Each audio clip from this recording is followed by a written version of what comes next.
कभी राजस्थान के चंबल के भेड़ों का आतंक का पर्याय रहा जगन गुर्जर, मध्य प्रदेश और उत्तर प्रदेश की पुलिस का भी वांछित अपराधी रहा।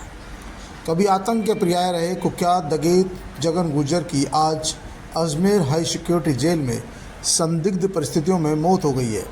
घटना की जानकारी मिलते ही जेल प्रशासन ने उनके परिजनों को सूचना दे दी है।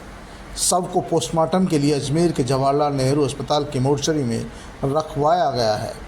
फिलहाल प्रशासन ने मौत के कारणों का आधिकारिक नहीं किया है क्योंकि मामले की पोस्टमार्टम रिपोर्ट आनी बाकी है, लेकिन परिजनों ने हत्या की आशंका जताई है। उनको लगता है कि उन्हें लंबे समय से जान से मारने की धमकियां मिल रही थी। हो सकता जेल में ही किसी ने खाने में कुछ मिला दिया हो या कुछ और उनके साथ घटित हुआ हो। जेल प्रशासन इसीलिए फूंक फूंक कर कदम उठा रहा है और इस पूरे मामले की जांच का खुलासा भी पोस्टमार्टम रिपोर्ट के बाद ही करेगा।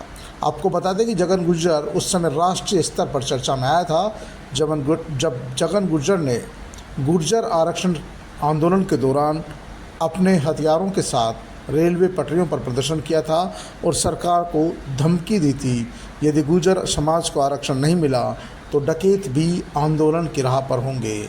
उस समय इसके बयान को लेकर पुलिस सतर्क हो गई।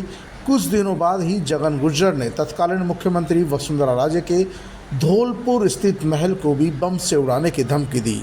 इसके बाद वसुंधरा राजे के निर्देश पर पुलिस ने सख्ती बरती और उन्होंने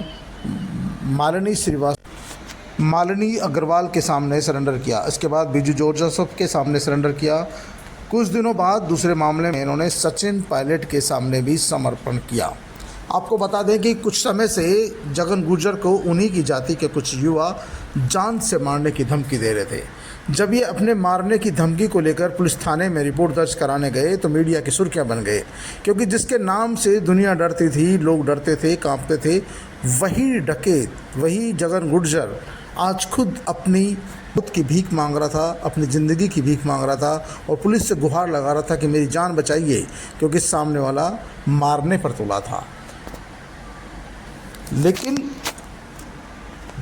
सरेंडर के बाद वो अजमेर जेल में था। अजमेर जेल में सही तरीके से चल रहा था। बताया जा रहा है कि अजमेर हाई सिक्योरिटी जेल में उसकी मौत हो गई है और मौत के बाद पुलिस ने उनके परिजनों को सूचना दे दी है।